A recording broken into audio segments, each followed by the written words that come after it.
Merhaba sevgili izleyenler. Kıbrıs'ın Sesi TV 2020 ekranlarında Diyalog Medya Grubu Genel Yayın Yönetmeni Sayın Reşat Akar'la birlikte Gündem Özel programında sizlerleyiz. Bugün ağırlıklı konumuz hükümet olacak. Evet, nasıl kurulacak yeni hükümet? Gün gün açıklamalar var. Durum sürekli değişiyor. Ucu açık söylemler var yine. Biz de vatandaş olarak merakla bekliyoruz tabii. Bakanlıklar konusunda da yine anlaşmazlıkların olduğu söyleniyor. Bir taraftan da yapılacak çok iş var. Bir an evvel sağlam bir hükümetin kurulmasını bekliyoruz. Bir diğer konumuz elektrikte son durumu değerlendireceğiz. Tabii bu aralar tüketim de azalınca elektrik kesintilerinde bir azalma oldu ama uzun vadeli bir çözüm olmadığı için ara ara diyelim, inşallah sık olmaz, gündeme taşıyacağız bu konuyu. Son olarak Rum tarafından bir haber paylaşacağız. Son günlerde bizde de sık sık dile getirdik. Malum yaşanan olaylar sonrasında gözler polise çevrildi. Acil hamle yapılması gerekiyor. Tabii bu haber, biz bunu beklerken bu haber güneyden geldi. Rum tarafında polis teşkilatı güçlendiriliyor. Yine bu konuyla ilgili de değerlendirmelerde bulunacak Sayın Reşat Akar. Hepsi ve daha fazlasıyla sizlerle beraberiz. Sizlerin de yorumlarını bekliyoruz diyerek hemen Reşat Bey'e dönüyorum. Merhaba. Merhabalar Funda Hanım. Herkese hayırlı günler dileyerek başlayalım. Evet. Merak konusu oldu tabii artık. Neden bu hükümet kurulamıyor? Normalde düşündüğünüzde şu anda iktidarda UBP-DP koalisyonu vardır. Ve bu koalisyon hükümeti seçimleri de geçirdi. Sandıktan yine böyle bir koalisyona imkan sağlayan bir sonuç çıktı. Yani UBP-DP 24-3-27 veya daha güçlü UBP-DP-YDP 29 veya UBP-HP 27, bir de DP 30 veya DP'siz 27. Halkın Partisi de diyor ki 27 yeter, daha önce denedik.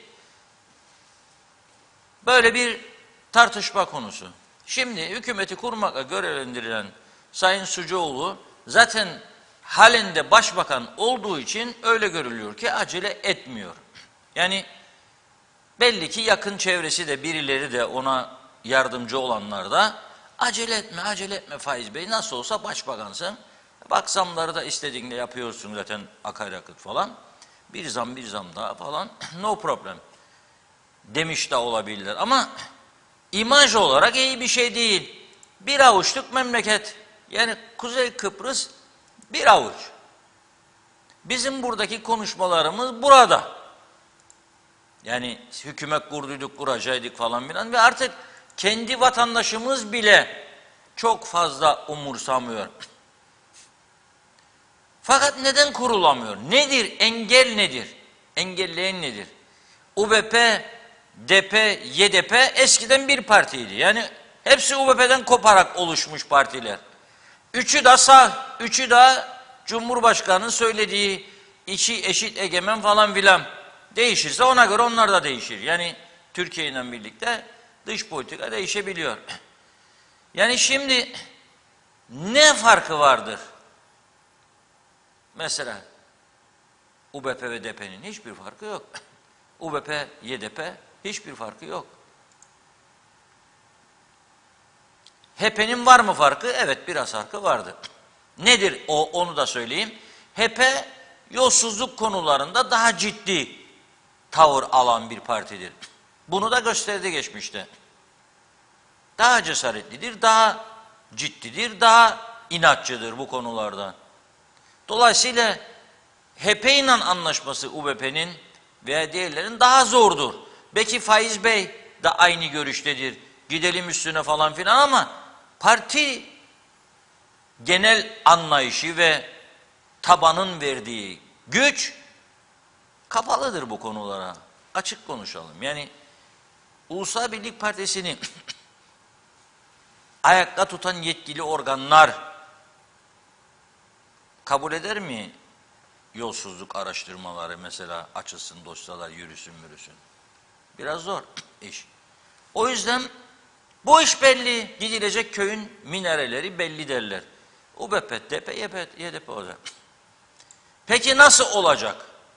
Şimdi benim söylediğim konu, şu anda söyleyeceklerim, gerçekten 3 partinin toplantısında konuşulanlardır.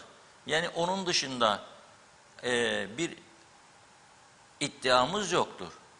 Atmasyon zaten bizde hiç yoktur biliyorsunuz. Yanılma olabilir zaman zaman, insanlık halidir ama atmasyon yoktur. Güvenilir kaynaklardan aldığımız kesin bilgileri teyit ederek sizlere aktarıyoruz. YDP'ye bir bakanlık veririm dedi Faiz Bey. Hangi bakanlık olacak tartışıldı. Sonunda dün de bağlanmıştı bize biliyorsunuz Erhan Arıklı Bey ve itiraf etti kendisi de. Ekonomi enerjiyi istemem ben tekrar alayım dedi. Çünkü Sunat Bey orayı iyi idare ediyor, projeleri var dedi. Ama aslında Sunat Bey tabii o bakanlıkta kalmayacak, başka bir bakanlığa geçecek. O da konuşuldu. Biz dedi bayındırlık ulaştırmayı isteriz dedi Erhan Arıklı. Akıllı adam. Neden bunu istiyor? Çünkü yol karayolları projeleri hemen hemen tamamı Türkiye finansmanıdır. O da ona göre projelerini şimdiden hazırlamış, Türkiye makamlarıyla da görüşmelerini yapmış önceden. O bakanlığa gelirse bir an önce konuşmalarını yapıp, görüşmeni yapıp, Türkiye finansmanıyla yolların tamiratlarını veya yenilemesini yapacaklar. Onun için orada başarılı olacağını ve bunun bir sonraki seçimde faydalarını göreceğini düşünüyor. Dolayısıyla hiçbir daire olmayacak ama size bağlı kabul ediyoruz. Ve kabul etti. Yani karayolları falan zaten mecburdur almaya çünkü bayındırlık ulaştırmaya bağlı. Ama mesela daha önce Vakıflar İdaresi kime bağlıydı? Erhan Arıklı'ya bağlıydı. YDP. Arıklı Bey onunla fedakarlık yaptı. Gelelim DP'ye. DP diyor ki UBP'ye, benim diyor şu anda zaten 2 bakanlığım var diyor. Bir turizm, bir çalışma. 3 milletvekiline bir turizm, bir çalışma. Ben hangisini isterim diyor, devam edeyim. UBP de diyor ki yok, çalışmayı sana vermem. Sözüm var, benim partiden vereceğim. Bir bakanlık veririm. DP diyor ki tamam o zaman bana bağlı dairelerin, kurumların sayısını artıralım. Hayır diyor Faiz Bey, hatta şu anda sana bağlı kurumları da ben istiyorum diyor. Alacağım. İşte dün gündüz vakti öğle saatlerinde görüşmenin kopmasının ana nedeni buydu. Madem öyle dedi Faiz Bey, inat ediyorsunuz bu kurumlarda, ben de bu görüşmeyi noktalıyorum. Sonra ne oldu? Sonrasında hem Fikri Ataoğlu Demokrat Parti Genel Başkanı hem Erhan Arıklı Yeniden Doğuş Partisi Genel Başkanı saraya davet edildiler. Orada Cumhurbaşkanı Ersin Tatar'la görüştüler. Yaklaşık 40-45 dakikalık bir görüşme oldu. Orada gelinen son noktayı anlattılar. Ve Cumhurbaşkanı'ndan öyle bir izlenim edildiler ki o da bu üçlü koalisyonun bir an önce kurulmasından yana. Ardından Cumhurbaşkanlığı Sarayı'na Faiz Bey davet edildi dün akşam saatlerinde. Görüştüler. Faiz Bey de o görüşmeden sonra kendi parti yetkilileriyle temaslar yapacağını ve bugün büyük bir ihtimalle sonuçlandıracağını söyledi. Ama şu anda Faiz Bey'in nerede, kiminle ne konuştuğunu partisinin milletvekilleri, hatta bakanlığı garanti olanlar dahi bilmiyor. Biz de arıyoruz, bulamıyoruz. Telefon açtık, cevap alamıyoruz diyorlar. Şimdi büyük bir ihtimalle bugün tabii Faiz Bey, Halkın Partisi Genel Başkanı Kudret Özersay'la da görüştü. Bu görüşmeyi yapacağını da duyurdu zaten yakın çevresine. Oradan net bir sonuç çıkmış değildir aldığımız bilgiye göre şu anda. Net bir sonuç çıkmış değil. Zaten Kudret Bey de kendisiyle yine aldığımız bilgiye göre kaç bakanlık bizim olacak, ne yapacağız, nasıl paylaşacağız meselesine girmezden önce durumu netleştirmek istediğim. Ve bir taraftan sen diğer iki partiyle görüşürken bir taraftan da benimle görüşürsün. Nasıl pazarlıklara başlayalım? Yani sonra bir bakkala gittim, orada yağ 1 litre ona bu kadar, gideyim öteki bakkaldan 5 lira aşağı alırsam ondan alayım meselesine dönmesin bu iş. Bir prensip kararı ortaya koydu. Bizimle oturacaksan otur bitirelim. Hem o tarafa hem bu tarafa bir karar verin dediler. Ve Faiz Bey tekrar ayrıldı. Büyük bir olasılıkla söylüyorum, bu hükümet UBP, DP, YDP arasında kurulacak. Fakat neden geciktiriliyor? Soru bu.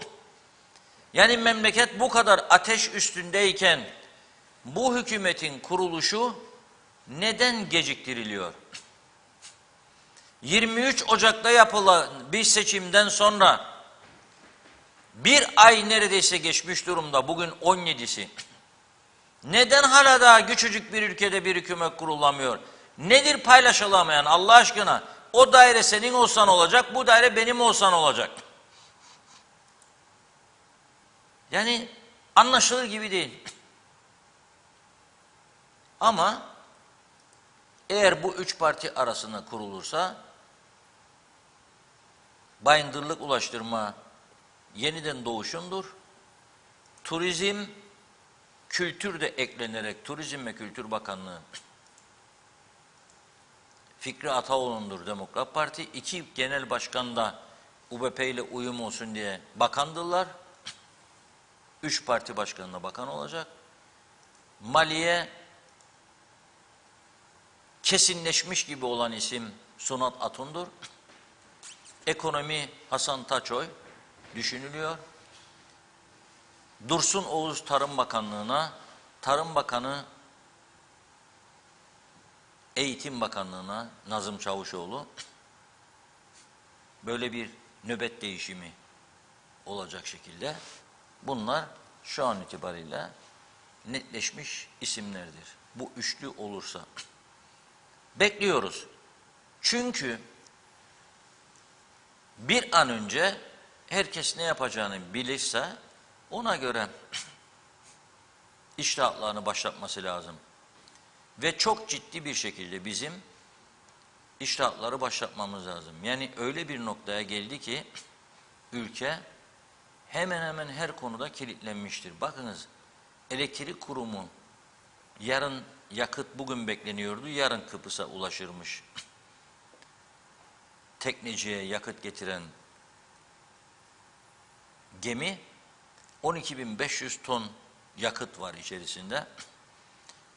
Ve bu yaklaşık 20 günlük bir yakıt stoğu olacak. Bunun içinde 130 milyon Türk lirası borçlanması lazım elektrik kurumunun yeniden. Yazı hazır, bankalarla görüşmeler yapılmış ama bununla ilgili devlet kefalet senetinin verilmesi lazımmış. Onlar hükümeti kurmakla uğraşırken elektrik kurumunun devlet kefalet senedi meselesi de beklemede. Bunun gibi çok sorun var. Yani düşünebilir misiniz? Yarın yakıt boşalmazsa 2 gün sonra elektrik yok. Fakat biz hükümet kurmakla uğraşıyoruz. O bakanlık mı bu mu? O daire mi bu daire mi? İşte Turizm Bakanlığı'nı alacak olan Demokrat Parti'nin talep ettiği daireler Kooperatif İşleri Dairesi, Kalkınma Bankası, YDP geri çekildiği için Vakıflar İdaresi, Şehircilik Dairesi. Şimdi bu daireler UBP'de olsa ne olur, DP'de olsa ne olur diyeceksiniz değil mi? Çok şey olur. Çünkü herkes kendi adamlarını atamak ister oraya. Faiz Bey diyor ki şimdi DP'deyken ben alırsam diyor benim adamlarımı atacağım. Daha çok insan memnun edilecek. Adam seçime girdi UPP'den, kaybetti. Ben buna bir şey vermem lazım ki Bir sonraki seçim gene geçsin aday olsun. Bir 50 bin daha partiye adaylık parası. Ve aday bulmakta zorlanmam o zaman. Ve oylar da garanti çantada. Çok akıllı bir taktik, strateji. Ama bunun ülkeye maliyeti çok yüksek. Bu taktikaların bu ülkeye maliyeti çok yüksek. Hiç kimse de bunun farkında değil hala. Hiç kimse değil. Bir de hükümetin oluşumu geciktikçe Türkiye'den para akışı da buraya mümkün olmayacak. Bu ay sonuna ne kaldı? 10 gün sonra mani diyecek emeklilerin ödemesi var. 26-27'si, 28'inde de kamu çalışanlarının, sosyal sigorta emeklilerinin. Geçen ay sigorta emeklilerini ödeyebilmek için 70 milyon borçlandılar. Tüm kamu çalışanlarını ödeyebilmek için 130 kusur milyon borçlandı maliye. Hem de yüksek faizlerle. Geciktik sonra hükümetin kurulması gerçekten ülkede sıkıntılar artıyor. Bunu göremiyorlar mı? Bence görüyorlar. Ama bir taraftan da parti çıkarları ve o dengecikler meselesi kendi çapçığımızda bu kadar önemli oluyor. Gerçekten üzülecek bir noktadayız, onu söyleyebilirim. Yani halimize dıştan bakanlar gülüyordu. Vay be diyorlar, tanınmamış, parası yok, doğal kaynağı yok, altını yok, hiçbir şeyi yok. Borç batak içinde. Elektrikleri bir var bir yok. Birisi yazdı, az önce sosyal medyada gördüm. Sabah 8.30'da kesildi diyor, çok şükür diyor, az önce geldi diyor. Ne demek ya bu? 5 saat, 6 saat elektrikler kesilmeye devam. Biz de alıştık buna. Ne yapalım? Gelecek ya. Sabır, sabır, sabır. Hadi kalk gidelim. Telefonlar çalışıyor. Oğlanın evinde var mı elektrik? Ya kızım? Geliyoruz annem size. Ne yapalım, elektrikler kesildi. Bizim için de koyun. 2 tane enginarcık, dolmacık da elim beraber. Yoğurdu da ben bakkaldan alıp geliyorum. Alabilirse tabii 95-100 yoğurtlar şimdi. Arkadaş, yani trajikomik bir durum bu ülke. Yaşadıklarımız. Gerçekten böyle yani. Neyi idare edemiyoruz, neyi paylaşamıyoruz? Ben şahsen anlamakta zorlanıyorum. Yani bu kadar çok üniversite mezununun olduğu bir ülke, %95, bu kadar çok profesörün olduğu bir ülke, bu kadar çok siyasi parti, bu kadar çok milletvekili nüfusa göre, dünyanın öncülerindeyiz nüfusa göre. 50 milletvekili ne demek ya? 120 bin kişi oy kullanıyor, 50 milletvekili seçiyoruz. Biz 10 tane de bakan, anayasaymış zamanında öyle çıkmışmış, anayasaya uymak zorundaymışık. Değiştiremez miyiz bu anayasayı? Değiştirebiliriz. Ama nasıl? Niyet olması lazım. Niyet. Meclis çoğunluğunun değiştirme yönünde oy kullanması lazım. Ama yapmadılar, yapmıyorlar. İnat ve ısrarla yapmıyorlar. Ve öyle bir duruma geldik. Bugün baktım, Otelciler Birliği Başkanı Dima Bey, Dima Çağner, bizim bir stüdyomuzdaydı. Özlem Hanım'ın konuğu. Özür dilerim, Hasan Bey'in konuğu. Turizm dosyası. Kan ağlıyor turizmciler, onu anlatıyor. Düşünebilir misiniz siz 2021 yılını %26 ortalama dolulukla geçirdi oteller. Bu ne demektir? Bu iflas demektir. Ve bir taraftan da turizmi canlandırabilmenin özelliklerini de yok etmiş durumdayız. Nasıl düzelecek bu iş? Turist gelmezse etler, sütler, hellimler, peynirler elde kalacak demektir. Patatesler gene eriyecek demektir. Karpuzlar gene eşeklere yedirilecek demektir. Narenciye dalında kalacak demektir. İthal edilen ürünlerin çoğu depolarda çürüyecek demektir. Devlet vergi alamayacak demektir. Çalışanlar azalacak, sigorta primleri çok düşecek demektir. Çıkmaz sokak.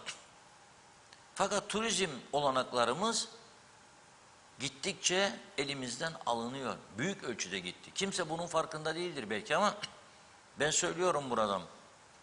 Otelcilerin de temas etmediği bazı gerçek konular vardır. Mesela uçak biletlerini söylüyorlar ama hizmet olarak sundukları yiyecek içecek olarak turistlere gelen zamların nasıl karşılanacağını hesap ediyorlar mı? Bir de Antalya'daki otellerde, Bodrum'daki otellerde çalışanların maaşı asgari ücret 4200 civarı. Senin burada brüt 7000. Hemen hemen 2 katı. İşçiliğin. Peki gelelim yiyecek içeceğe. Antalya'da domates kaça, sende kaça? Gelenlere sunuyorsun. Bugün et 140 lira olmuş diye bağırıyorlar bizde. Orada 80 lira, 90 lira. İstanbul'da belki daha pahalıdır ama bahsettiğim bölgelerde öyle değil. Gelelim en önemlisine. Bakınız. Hayali konuşmak iyi bir şey değildir. Bilerek konuşmaktır doğru olan, yaşananları söylemektir doğru olan. Yıllar önce Avusturya'da, Viyana'da bir turizm fuarına katılmıştım. Günaydın Gazetesi'nin muhabiri olarak. Ve orada Turizm Bakanı yok. O dönem Turizm Örgütü Başkanı var. Bir bayan. Randevu aldım ve kendisiyle fuar alanındaki bir özel odasında görüşme yaptık. Masada 2 tane beyaz şarap, 2 tane de kırmızı şarap var. Hangisinden ikram edeyim diye soruyor bana. Ben öğlenleri içki, alkol almıyorum hiç diyorum. Akşam olsaydı bir bardak beyaz veya kırmızı fark etmez. Hayır diyor. Rica ederim, bu bizim üretimimiz. Avusturya'da şarapçılık ileri değil ama bağları var ve kendileri de şarap üretiyorlar. Neyse. Dedi ki şarap dedi bizim kültürümüzün bir parçasıdır. Biz dedi bir ülkeye turist göndereceğimiz zaman 2 şeye önem veririz. Bir, o ülkede güvenlik var mı? Terör var mı yok mu? Gidecek olan vatandaşlarımız güvenlik altında olacak mı? 2 de dedi şarap fiyatları. Çünkü tatile çıkan bizim vatandaşlarımız tatil süresince günde en az 1 litre şarap tüketir dedi. Ve o sene Türkiye avantajlı konuma geçti. Çünkü Yunanistan'dan daha ucuz şarap fiyatları dedi. O yıl için. Şimdi Türkiye tabii Yunanistan'ı 4'e 5'e katladı. Allah yardımcısı olsun oradaki otelcilerin. Onun için en ucuzlarını topluyorlardır büyük bir ihtimalle. Bizde bakıyorum, bizde de 6 ay önce 65 lira, 2 hafta önce 98 lira, şimdi 198 lira, 200 lira. Aynı marka şarap. Ne oldu be arkadaş? Şimdi diyorlar ki cam şişe sorunu varmış Türkiye'de de. Yapmayın ya. Aynı şarap baktım. 2 hafta önce biz Türkiye'den 60 lira ucuz iken şimdi Türkiye bizden 40 lira ucuz. 160 lira orada, 200 lira burada. O şarap ithalatçısı firmayı da tanıyorum. Adını vermeyeceğim. Tahmin ederler. Büyük bir şirket burada. Yapmasınlar Allah aşkına. Eğer onlarsa ayarlayın bu rakamları. Çok zarar görecekler. Çünkü aynı kalitede hatta bir gömlek yukarıda güneyde 100 lira. 200'ü sana vermem ben ya, kusura bakma. Ben sana vermem 200'ü. Yani bir çift her gece bir şişe şarap içse 100 liradan 3000 liraydır ayda. Vermem sana ben bunu. Hak etmiyorsun çünkü. Çalma beni lütfen. Ve böyle yaptıkça kaydırıyorsunuz öteki tarafa insanları. Turizme de darbe vuruyorsunuz. Hesabınız nedir? İyi yapın lütfen. Yani 3-5 aylık vurgunsa o zaman ondan sonrasını da düşünmek zorundasınız. Bunu da uyarıyorum. Yani iş başına gelecek hükümetin çok ciddi sorunları var. Yani gidelim de Antalya'da turizm fuarı, Londra turizm fuarı demekle olmuyor bu işler. Çok ciddi işler girişimleri yapması lazım. Bir defa ulaşım, bu anormal ateş pahası olan uçak biletlerinde aşağı çekmezse hiçbir zaman burası ilerlemez. Hiçbir zaman. Bunu çözmesi lazım. Yeni gelecek hükümetin acilen. Ercan Havaalanı ne oldu? Bittiydi, bitiyordu, bittiydi. Ha öyle kaldı, ha böyle kaldı. Ha pistin son bir adımı bilmem ne. Nedir bu? Nedir bu tiyatro gidiyor yıllardır, bitmiyor bir türlü. Bunun üstüne gitmesi lazım. Öteki teklifi de düşünmesi lazım. Her zaman söylüyorum. Masaya oturup tartışmasında büyük fayda görüyorum. Ercan uluslararası havaalanı olacaksa oturup görüşmesinde fayda görüyorum. Sonra çok arayabilecek günler gelebilir. Bugünün bu teklifleri çok arayabileceğimiz bir durumla yüzleşmemiz de hiç sürpriz olmayacak ileride. İlerisi ne zaman? Öyle 47 yıl daha koymuyorum. 1-2 yıl içinde diye düşünüyorum. Bütün aktörler devrede şimdi. Ve yeni kurulacak hükümetin Dışişleri Bakanı çok aktif birisinin olması lazım. O yüzden ben dün dedim ki HP ile olursa mutlaka Kudret Özersay olmalı. Çünkü yıllarca müzakerecilik yaptı. Derviş Erol'un yanında da yaptı. Daha sonra da yaptı. Bu işi iyi bilen bir insan ve Güney Kıbrıs'taki müzakerecilerle de Mavroyannis'in karşısında iyi dik durabilecek ve çarpışabilecek bir insan. O yüzden söyledim. Hiç bizim öyle böyle basit şeylerle kaybedecek zamanımız yoktur. Yani bu hükümetin kriz olarak bizi bu şekilde tutmasının çok büyük zararları olacaktır.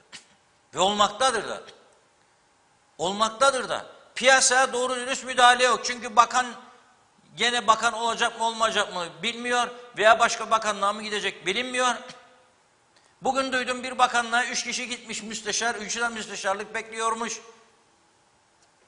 Allah aşkına ya, derdimiz bu değil. Kimin müsteşar, kimin müdür, kimin ne olacağı değil. Derdimiz o değil.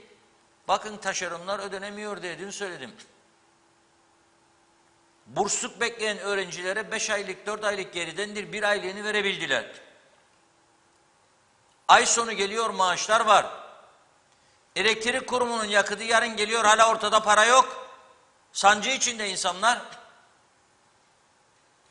Biz neyle uğraşıyoruz burada? Çok üzücü bir durum. Gerçekten üzülüyorum. Funda Hanım da üzülüyor tabii. Fotoğraflarını çekiyor haberim. Mesajların kaybolmasın diye. Başlayalım o zaman. Evet, başlayalım bugün. Çok teşekkür ediyoruz her zamanki gibi ilginize. Biraz problem var bilgisayardan, o yüzden aksamalar olabilir. Şimdiden söyleyeyim ama telefondan da takip edip okumadık mesaj bırakmayacağım inşallah. Nazime Nalbant, iyi akşamlar. Herkese Londra'dan sevgilerini yolladı. Her gün ekran önüne geçip sizi izliyoruz. Emeği geçen herkese teşekkür ediyor. Hükümet ne zaman kurulacak diye herkes bekliyor. Şubat ayı da bitiyor. Şimdiye kadar böyle hangi memlekette hükümet kuramadılar? Duydunuz mu? İnanın çok vatandaşı üzdüler. Ne olur bir an önce anlasınlar, daha geç olmadan kursunlar diyor. Anca duyuyoruz işte hep pahalılığı, zamları, hiçbir çözüm olmadı. Ne olacak sorarım, çok üzgünüm dedi. Doğan Falyalı diyor ki her devrin adamı olacaksın ki yaşayasın. Hele hele bir nala bir mıha vurursan daha iyisi olmazmış dedi. Mehmet Uluşaylı iyi akşamlar diliyor. Kolay gelsin. Fikret İpekçioğlu tam bir trajedi ve komedi filmlerini aratmayan bir meclis. Fevzi Mehmetçioğlu da iyi akşamlar dilemiş. Ahmet Alkaş bu anayasayla buraya kadar sonunda karaya tosladık. Sema Akbenlican iyi yayınlar sevgili Funda Reşat Bey. Gündem yine iflah olmaz haller. Durum böyleyken herkesin Allah yardımcısı olsun. Turgay Gezen, evet öyle ülkeler var ki seçim yapıldıktan aylar sonra yeni hükümet kurulur.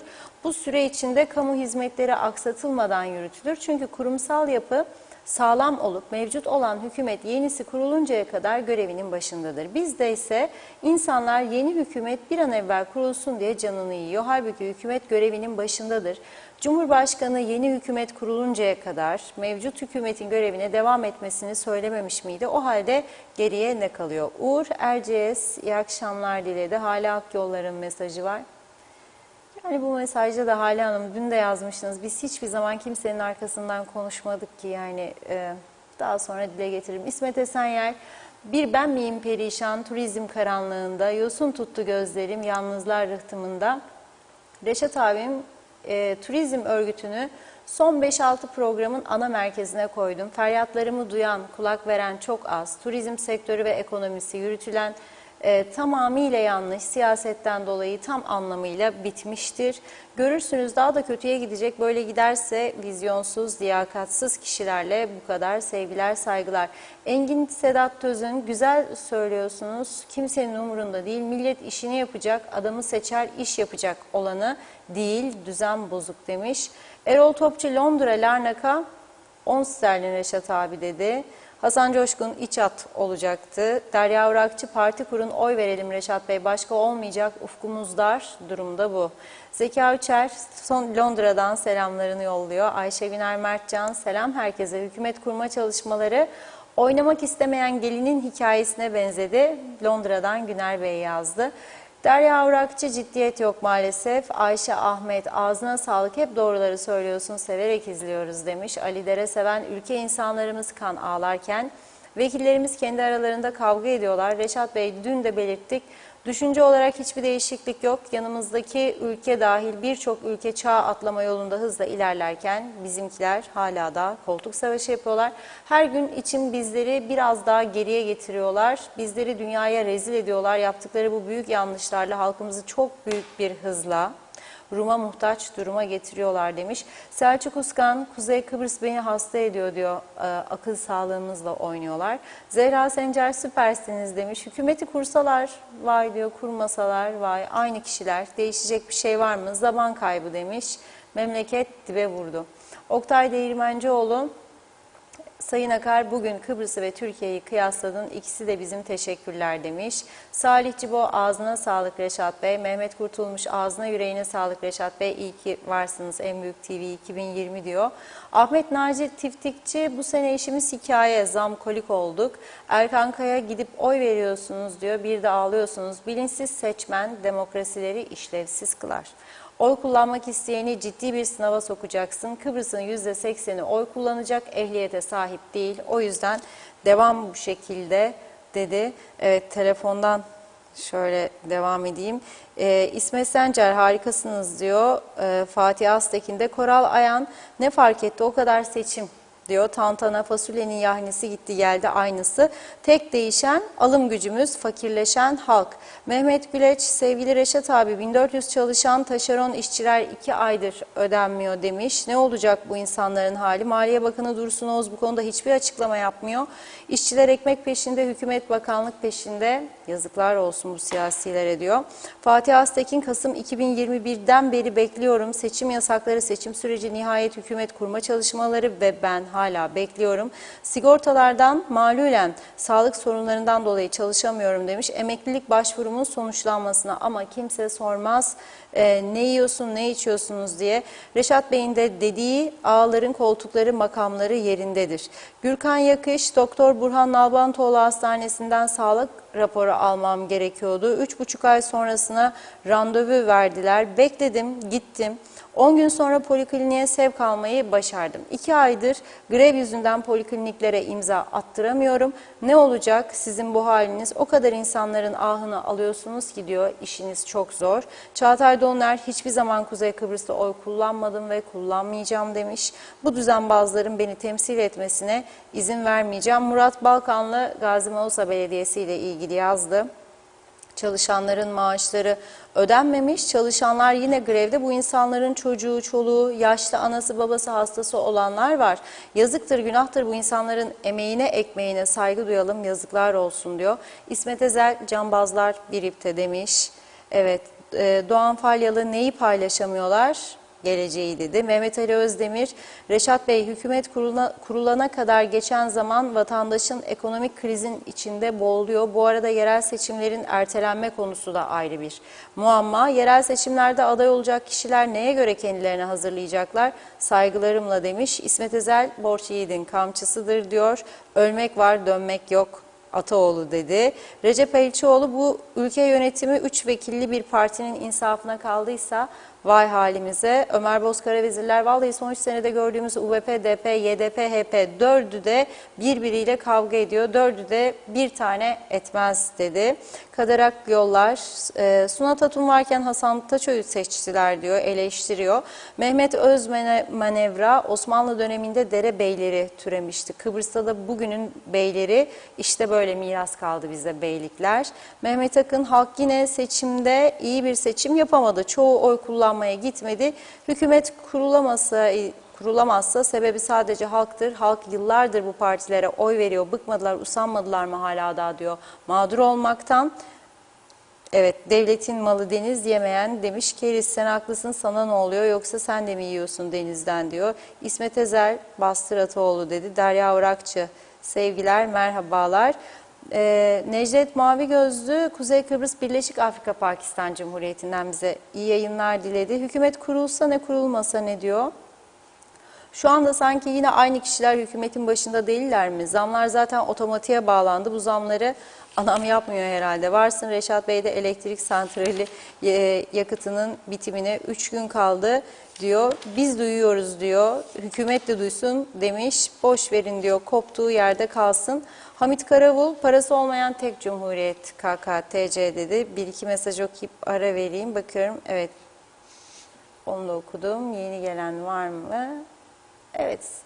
Nazime Nalbant, Reşat Bey eğer bu senede bu biletleri bu kadar yüksek olursa inanın kimse tatile gelmeyecek diyor. Kıbrıs'ın nasıl öyle kalkınmalar olacak? Hiç iyi değil. İyi düşünsünler, hükümeti kursunlar demiş. Her şeyi çözsünler. Böyle ne olur daha geç olmasın diyor. Yoksa zor çıkacaklar diyor. Koronayı bile unutturdular diyor bu zorluklar yüzünden. Ali Dereseven bazı kesimlere ek mesai altında çift maaş ödenirken birçok kurumumuzda çalışan insanlarımız normal maaşlarını alamıyor. Bu bir skandaldır dedi. Hala Akyollar, Suna Tatun'a başarılar dilerim. Akyollar ailesi demiş. Reşat Polat da partilerin derdi hükümet kurma değil. Bakanlık peşinde. Vay halimize diyor. Hüseyin Koltan son okuyayım. Her şey gönlünüzce olmasını diliyorum. Doğru Haber'in adresi TV 2020. İyi ki varsınız. Keyifli dakikalar. Ağzınıza, yüreğinize sağlık dedi. Evet burada bir ara vereyim. Devam edeceğim mesajlara. Buyurun Reşat Bey. Evet, çok çok teşekkür ediyoruz güzel mesajlar için. Bizi de motive ediyor bunlar. Bazı eksiklerimiz olduğu zaman tamamlıyoruz bu mesajlardan. Şimdi son durumu özetleyelim. 2 ay öncesine gidiyorum. Aralık ayı. 13. maaşta Aralık ayının ilk yarısında ödendi mi? Hiçbir mecburiyeti yoktu. Yani ödenen büyük paraların 400-500 milyon faizini düşünelim. Seçim var diye 20 gün öncesinden ödediler. O 20 gün 30 da olabilirdi, 40 da olabilirdi. Soruyorum bütün halka, 13. maaş alan herkese. Yani bu 13. maaşlar 22 gün önce verilmese, gününde verilse buna sizin bir tepkiniz mi olurdu? Buna karşı mı çıkardınız? Zaten hak zamanı daha sonra.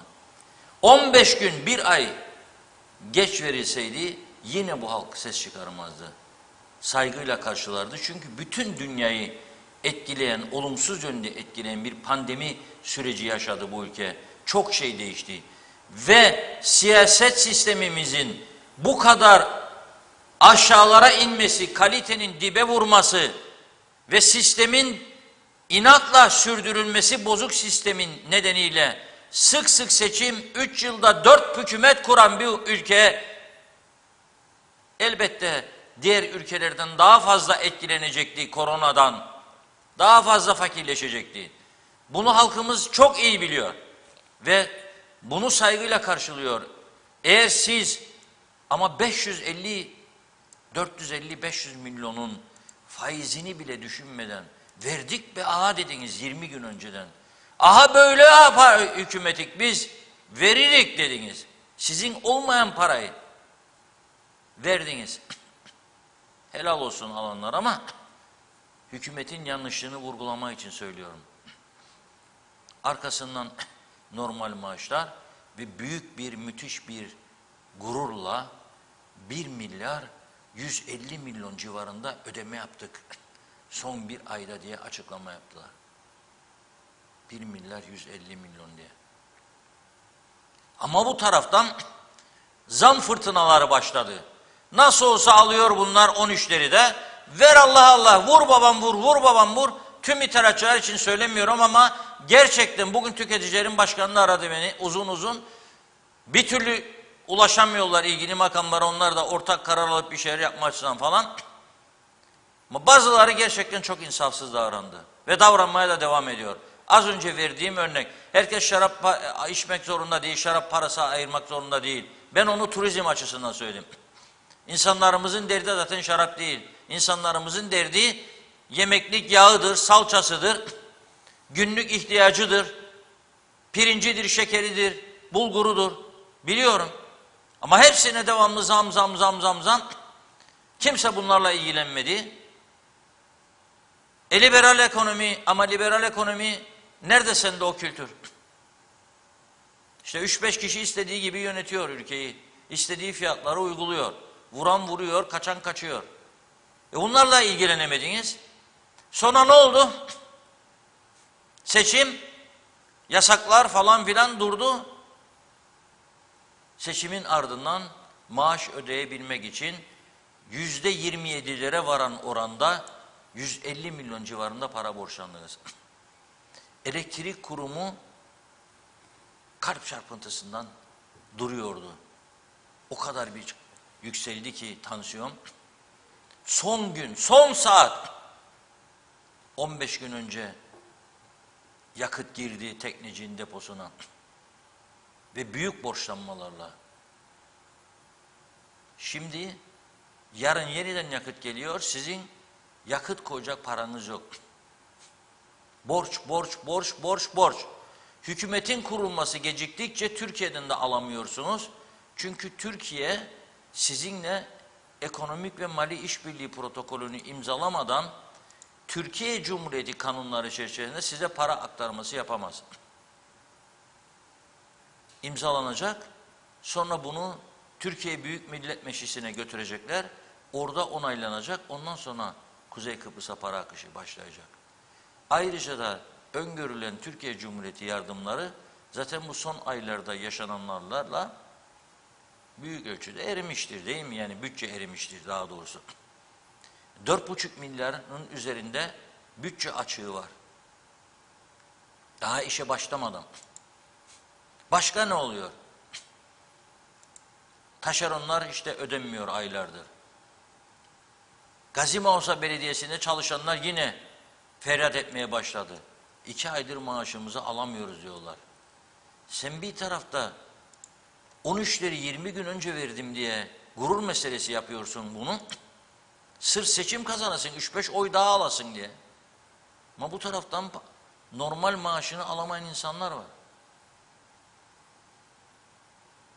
Evet, çok ciddi bir konu. Gelelim Lapta Belediyesi'ne. Ona da büyük paralar borçlandınız. 7 milyon gibi bir para galiba aklıma kaldığına göre. O da öyle ödeyebildi maaşlarını. Doktorların eylemi sözde bitmiş idi. Benim tanıdıklarım da var. Arıyorlar beni. Bir rapor alamıyorum diyor 3,5 aydır. Kimse sesini çıkarmıyor. Farkında değil misiniz ya bunun siz? Eylem bitti mi bitmedi mi? Eylem bitmişmiş ama bir çeşidi duruyormuş. Neymiş o? Rapor imzalamazmış doktor beyler. Ve ben de burada bunu seyredeceğim. Niye imzalamıyor? Hak, hukuk falan filan. Ya bir adam istersiniz, girişinizi çıkışınızı karta bağlayacak. Da bakın neler olur. Sen vaktinde gidip vaktinde çıkıyor musun hastaneye ki? Uyanları ayırıyorum. Onlar kusuruma bakmasın. Ama ezici bir çoğunluk. Kaçta giriyor, kaçta çıkıyor? Bakan var mı? Soran var mı? Maaşından kesinti yapan var mı? Hayır. 9.30'da girip 11'de çıkanlar var. Gene işteki arkadaşlardan öğreniyorum bunları. Ama ondan sonra vatandaşın rapora ihtiyacı var. Vermiyor yenisine raporu. Kurul raporunu imzalayıp vermiyor. Gidiyorlar hastaneye, telefonda cevap alamıyorlar. Ne yapalım diyorlar. Doktorlar eylemdedir. Ya çık ortaya cesaretle eylemdeyim de gitme işe, sendika ödesin seni. Ya da kaldırın bunu. Onlar kaldırmıyorsa devlet kendini göstermesi lazım, kaldırması lazım. Nerededir bu devlet? Nerededir bu devlet? Hani bu iki eşit egemen falan filan. Nerededir? Sorun ya bakalım, ben arıyorum. Nerededir? Hangi dağın ardındadır bu devlet? Da göremiyoruz biz. Neredesin ya? 3,5 ay. Günlerdir telefon yağıyor bu konuda. Soruyorum, doğru mu? Doğrudur diyorlar. Ne olacak? Başka biri geliyor diyor, annem 4 aydır göz doktorundan ameliyat randevusu bekliyor diyor. Göz doktoru tatildeymiş. Çok güzel, tabii tatil hakkıdır da. Ne olacak? Olmaz yani böyle bir şey. Böyle bir düzen olmaz. Ne yapıyorsak, ne ediyorsak kendi kendimize ediyoruz. Ben bu eylem nedeniyle rapor yazmayan doktorlara da sesleniyorum. Yani öyle iş sıkıya geldiğinde Türkiye'ye atıyorsunuz topu, sendikalar açısından söylüyorum. Türkiye işte emreder, bakanları bile o seçer, tepki mepki falan. Yok ama aslında her şeyin davetiyesini bu ülkede ezici bir çoğunlukla sendikalar çıkarıyor. Ve onlarla kol kola yürüyenler çıkarıyor. Daveti siz yapıyorsunuz. Çünkü halk olarak ben eğer bir raporumu alamıyorsam ve işlerim duruyorsa, mağdur oluyorsam bir yerlerden yardım isteyeceğim. Beni sen yönlendiriyorsun halk olarak. Bir yerlere sığınayım. Ve bakın tehlikeli bir gidişat. Türkiye'yi eleştirdiniz ama şimdi o bir öteki tarafa sığınmalar başladı. Nasıl mı? Atmasyon yok. Türksen çağrı yaptı biliyorsunuz. O güneydeki Sağcı İşçi Sendikaları Federasyonu SEK ile yürüyor. Ama bir de PO var. AGEL'in 2000 civarında Kıbrıs'ı Türk zaten şu anda gidip geliyor. PO'ya bağlı. Osman Kırmızı diye bir arkadaşın dünkü paylaşımını okuyorum sizlere.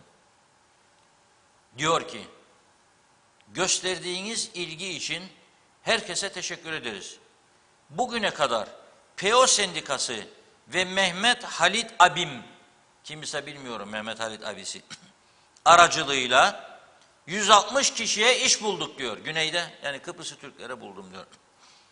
Güney Kıbrıs, Ayia Napa'da otel sektöründe çalışmak isteyen 8 aşçı ve 9 bayan garsona ihtiyacımız vardır.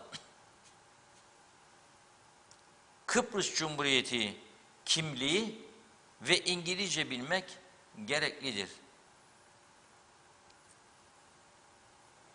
Nisan ayı ile 10 Kasım arasında 7 aylık bir dönem için iş vardır diyor.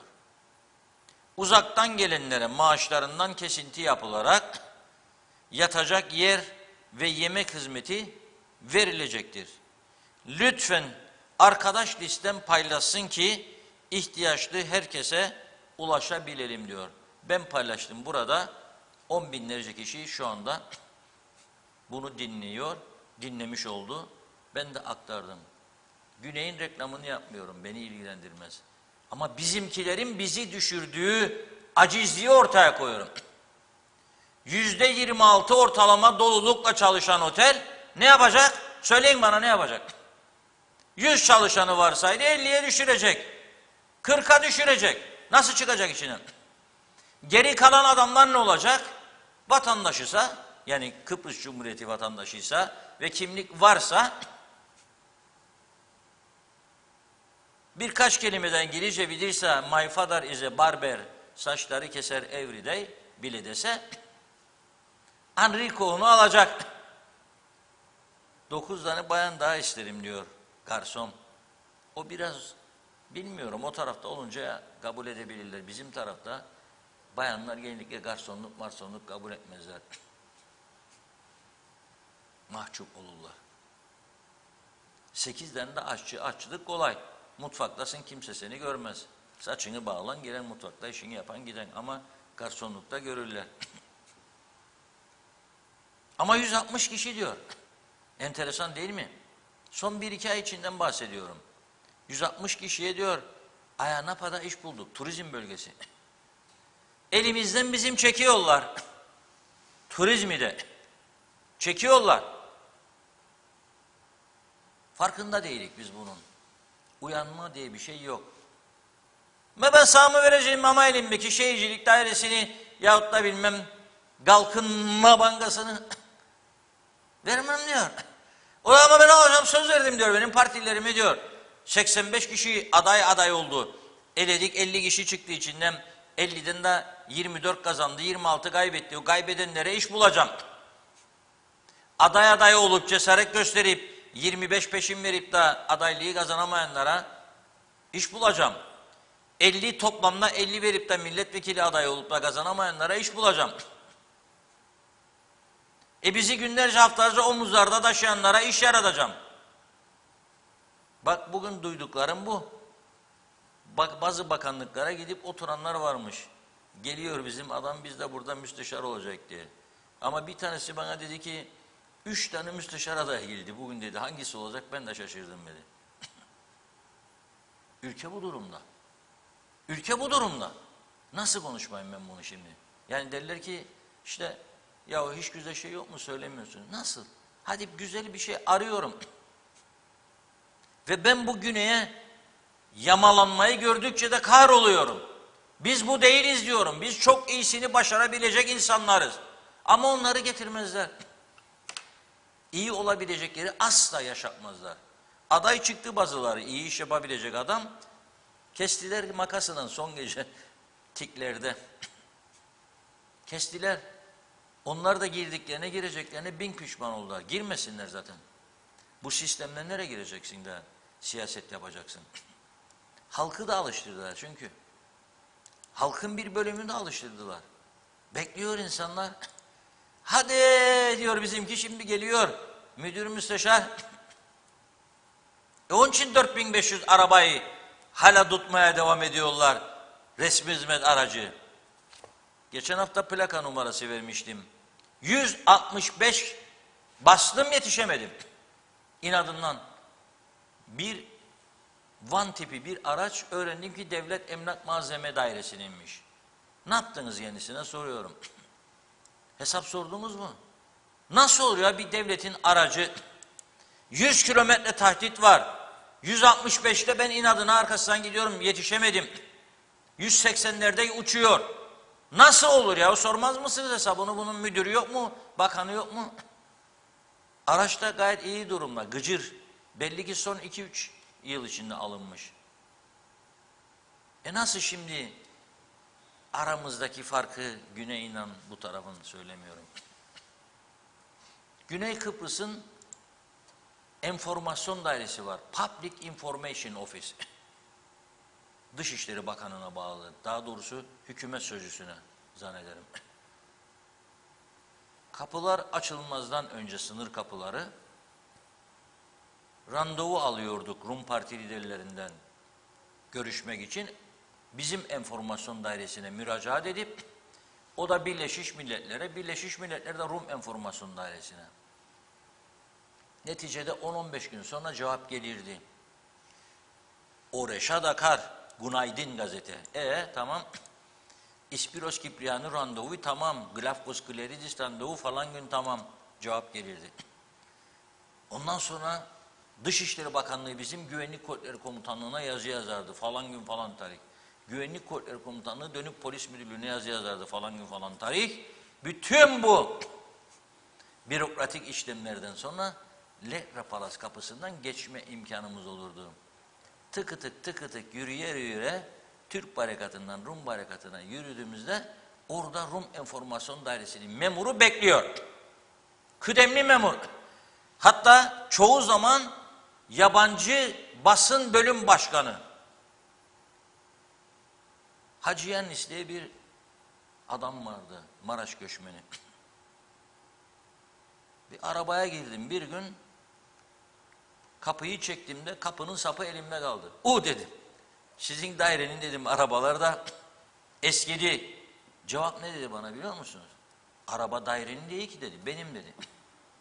Senin kapının sapı elimde kaldı dedim. Dedi bana maaşımla dedi, memur bir adam ancak böyle araba sürebilirim. Bizim tabii gücenmesin çoğu insanda cipler mipler böyle havada uçar. Memur ama 120 bin, 180 bin var. Allah versin olsun canım. Aradaki farkı görmeleri lazım. Türkler böyledir işte. Seninkinin sapı elimde kalır. Ben bu tarafta sana cibiyle gösteririm gününü. Ama onun yolları pırıl pırıl. Trafik ikaz işaretleri, Amerikan asfaltı, kaldırımlar, ağaçlandırmalar, trafik işaretleri, trafik lambaları mükemmel son model. Ama ben bu tarafta showman. Yaparım şovumu, yol yok, bir şey yok. Çukurlara düş kalk, düş kalk. No problem. Öyle bir durum yarattık. Avrupa ve Afrika. Mutlu muyuz bununla? Mutluysak devam. Ama bak başladı gitsin oraya herkes. Bayan Kaba diyor Karpaz'daki otelini gidiyor, işçi o taraftaki oteli. Rum'un yanına. Sen bundan mutlu musun? Beni yöneten adam olarak soruyorum yönetenlere. Mutlu musunuz bundan? Ve siz bir süre sonra bu insanlara iki eşit egemen minan mı kabul ettireceksiniz zannedersiniz. O tarafa gidip daha iyi parayı alıp geldik sonra bu yana. Öyle mi zannedersiniz yani? Ben hiç öyle hayalleri de değilim. Nelerin olacağını da göreceğiz. Hiç o halde değilim. Mühim olan senin toplumunu burada dik tutacak adımları atmak ve zamanında atmak ve doğru atmak ve cesur olmak. 3-5 kişiyi memnun edeceğim diye bütün bir toplumun haklarını ezdirmemek. 3-5 kişiyi bilmem makam sahibi yapacağım diye bu toplumun kıymetlerini, mali değerlerini yok etmemek. 4500 araç tutacaksın sen ve dün bakacağım Falyalı cinayeti mahkemeye giden araçlar bir van göreceksiniz. Arkadaşlar bulursa inşallah beni duyarlarsa kuyudan çıkaracaklar. Kaptan pilot falan da var orada, yardımcısı da. Dünkü Falyalı cinayetinde mahkemeye giden arabalardan söz ediyorum. Ve onları görünce ben, sonra dün konuştuk bunu tabii. Çıktık yukarıya ofisimize. Rum basınını okumak o saat mümkün olabildi. Okudum Rum basınını. Çok üzüldüm. Hem sevindim hem çok üzüldüm gördüğüm bir habere. Neydi bu haber? Hani biz 4500-5000 araba tutarız ya, işte müdürler, müsteşarlar sürsün ya da desin adama, hadi be git, al vanı git bakalım nereye yollarlar. Ondan da şüpheliyim. Odun mu doldurdu getirdi arkasına ne? Bizim işte arabamız bu. Getirin bir tane bir fotoğraf verdim. 96 tane araba almışlar. Bunlar da Rumların. Yeni aldılar bu sene. 96 adet. 96 adet. Tomalar da geliyormuş. Okuyorum bu araçlarda özellikleri. Hani Rumları övmek için değil yani. Biz onlardan her zaman daha güçlüyük tabii ama okuyorum. Bu 96 araç içerisinde sinyalleri ve işaretleri bulunmayan 9 konvansiyonel devriye aracı. Bunları sürat kontrolü için kullanacaklarmış. Sinyalleri ve işaretleri yok, anlamayacaksın yani sen dolaşırken aranda.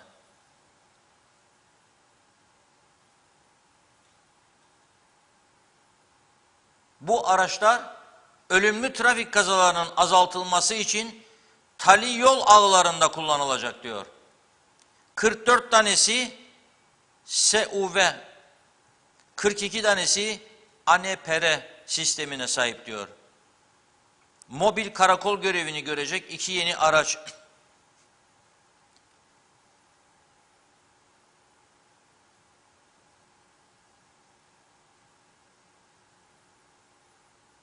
5 adet de TOMA aracı yolda geliyor diyor.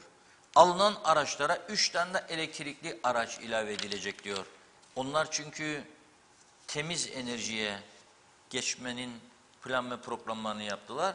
Sanıyorum 15, 20, 15 yıl, 35'e kadar önemli bir kısmı güneyde arabaların elektriğe geçmiş olacak. Biz burada aylardır bağırıyoruz, polisin güçlendirilmesi lazım. Polise yeni araç, gereç, teçhizat almak lazım. Eleman almak lazım. Hiç kimse tınmıyor. Yeter ya diyor, 40 bin asker var be burada, ha yaparlar meyhanelerde özellikle. Yoktur 40 bin asker.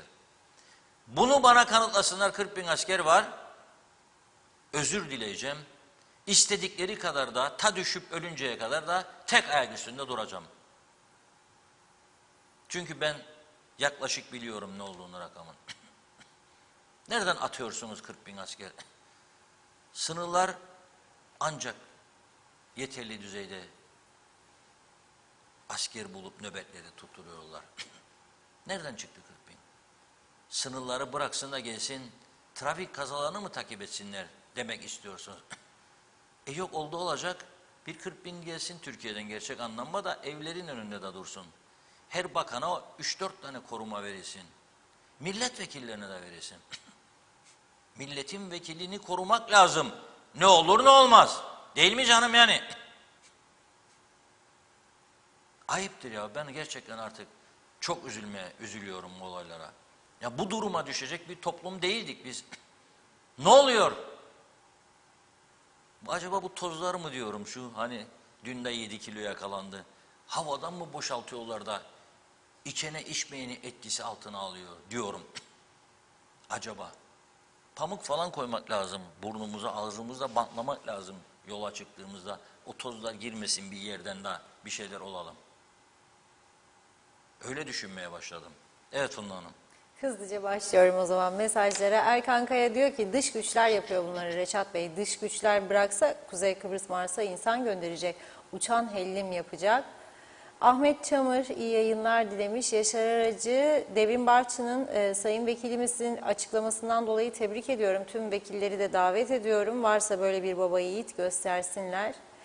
Evet, Yaz Bey mi desem? Evet. Galiba okuyamadım ismi. İyi günler Reşat abim. 7 Şubat'ta beyin pıhtı attı. Mausa acile götürdük. Bir şey yok dediler. Taburcu oldu. 4 gün sonra yakın doğuda randevu aldık. Oradaki doktor bu hastanıza inme geldi dedi.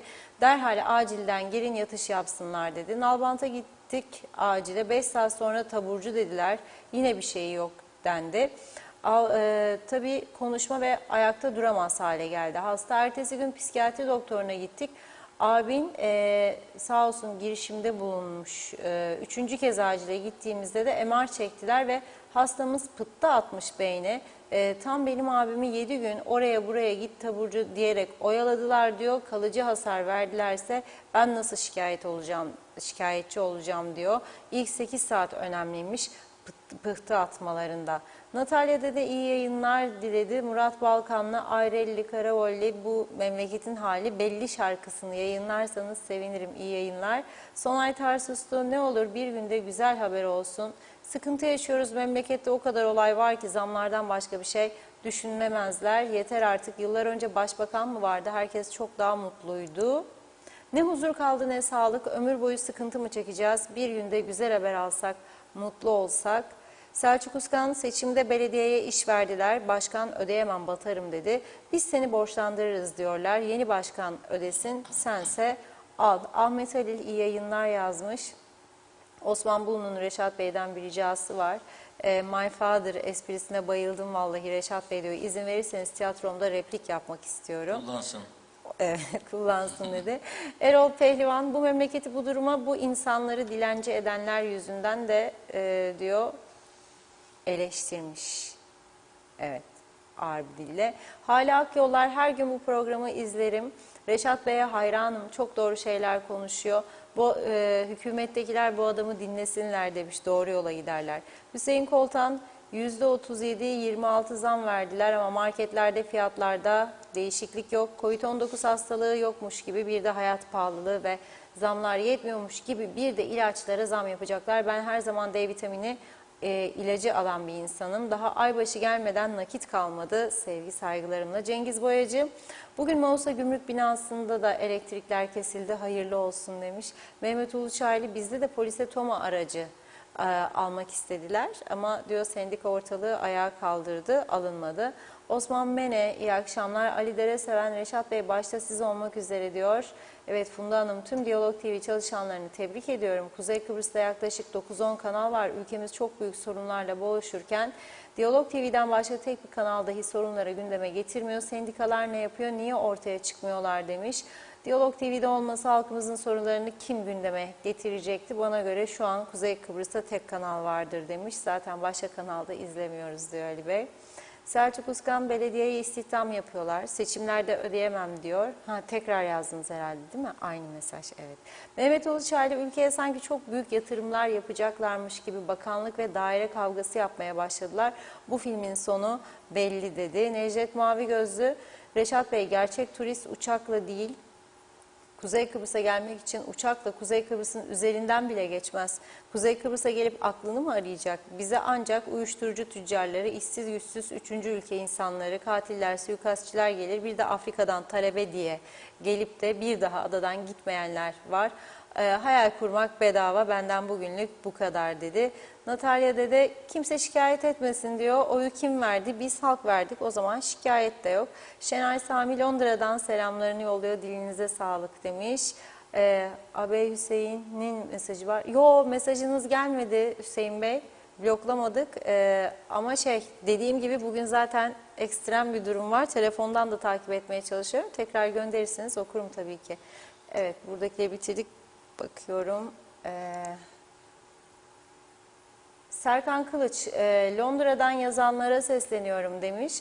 Vatanınızı tanımayan ülkede neden yaşıyorsunuz diyor. İlker Çetin, Reşat Bey iyi yayınlar. İzmir'den bile direkt uçuşları günde tek sefere düşürdüler. Bu bilet fiyatları böyle giderse kimse Kıbrıs'a gelemez demiş.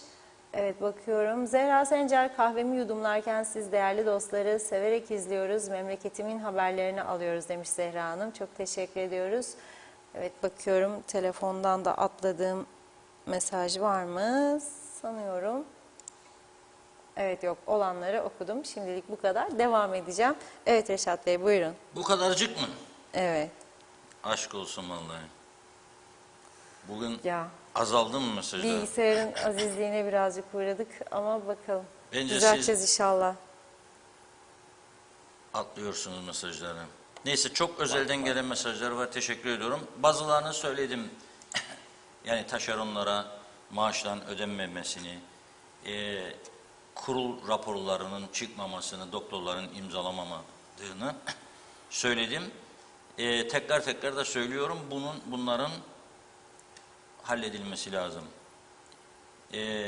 Bugün bir milletvekili, yeni milletvekili bir arkadaşımız Devrim Barçın ilginç bir paylaşım yaptı. Ben bunu ilk defa böyle bir durumla karşılaştığımı söyleyebilirim. İlk defa bir milletvekilinden bu jesti gördüğümü söyleyebilirim. Diyor ki, Maliye Bakanlığı'na açık çağrımdır.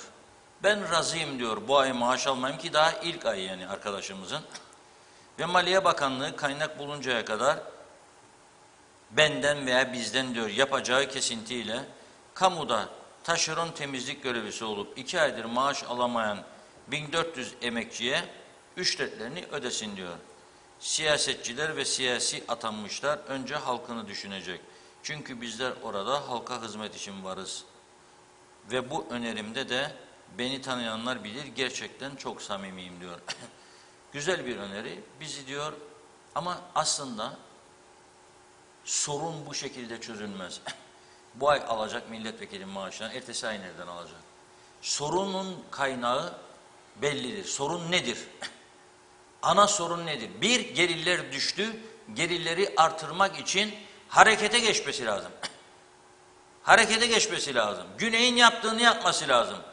Daha çok turist, daha çok dış yatırımcı para çekmesi lazım. Bakın Türkiye Cumhurbaşkanı Sayın Erdoğan Birleşik Arap Emirlikleri'ne gitti. Arap yatırımcı çekmek istiyor. Daha çok yapacakları temaslar var. Başka türlü olmaz bu iş. 2, tasarruf yapması lazım. 4500 arabayı elinden çıkarsa yakıt tasarrufuyla bunların 100 katını öder. Yok, yakıt parasını ödüyor, ruhsat parası, sigorta parası, şoför koyuyor ödüyor, adamları ödüyor. Tamirat paraları var. Devlet oldu mu 2-3 katı çıkar faturalar. Çünkü geç ödedikleri için adam diyor ki ben bunlardan 6 ayda almam parayı diyor. Kaç para tuttu? 1500 yaz 6000. No problem. Orada da bakan yok zaten. Kim bakacak? Mesela kooperatifleri istiyorlar alsınlar. Adamın kooperatiflere bağlı kurumlar var. Binboğayem fabrikası var. Koop gazlar falan filan. İhtiyaç 10. Bunlar 25-30 doldur babam doldur. Oturacak yer yok, bir şey değil diyor. Kendi cebinden çıkmadığı için canı yanmıyor. Kendi ödemediği için canı yanmıyor. Hadi bakalım bir tanesi ki iş adamı çok var aralarında. Alsın bakalım ihtiyacı 2 iken 20 kişi alabilir mi? Alamaz. Alamaz. Çünkü kendi cebinden çıktığı için almaz. İflas ederim der, almaz. Devlete niye yapıyorsun aynısını? Devlete niye yapıyorsun? Fazla mesaileri niye durdurmuyorsun bir türlü? 300 milyon ödemeye hazırlanıyor bu yıl. 300 milyon. Kaç gün söyledim bir daha söylüyorum. 1000 polis 25 milyon. Maliyet. Almıyor ama. Ama 300 milyonu veriyor. Ben böyle bir beceri altında yönetilen Kuzey Kıbrıs'ın gelişeceğini söylersem burada kendi kendime de haksızlık etmiş olurum.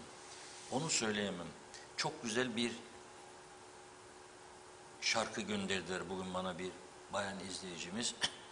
Dedi ki kızımın sesinden ilgi duyarsanız dedi. Tesadüfe de bakın.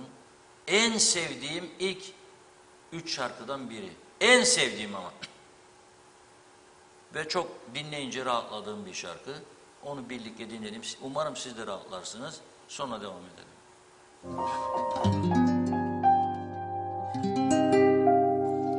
No estás más a mi lado, corazón. En el alma solo tengo soledad. Que insidiando por verte, porque Dios me hizo quererte para hacerme sufrir más. Simple feliz toda la razón de mi existir, adorarte para mí por el bien. En tus besos se encontraba el calor que brindaba el amor y la pasión. Es su historia de un amor como no arte igual, que mi oso dentro al viento va, y mi yo no soy vida, apagando las veces, aquí bien tan oscura, sin tu amor no viviré. Simple feliz toda razón de mi existir, adorarte para mí. Por el guión, en tus besos se encontraba el calor que brindaba el amor y la pasión.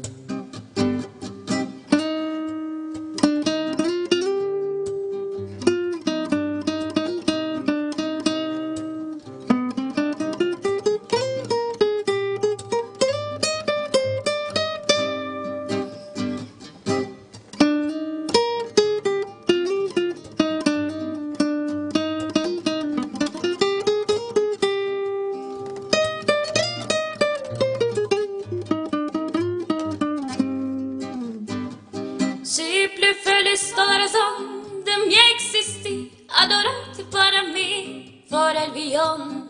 En tus besos se encontraba el calor que brindaba el amor y la pasión. historia de un amor como muerte qua que me hizo comprender todo el viento la gemiona soy vida apagando las pez aquí viantando en oscura sin tu amor no viviré no estás más en mi lado corazón en el alma solo tengo soledad que insidian por verte porque Dios me hizo quererte para hacerme sufrir mal insidian por verte porque Dios me hizo quererte para hacerme sufrir mal.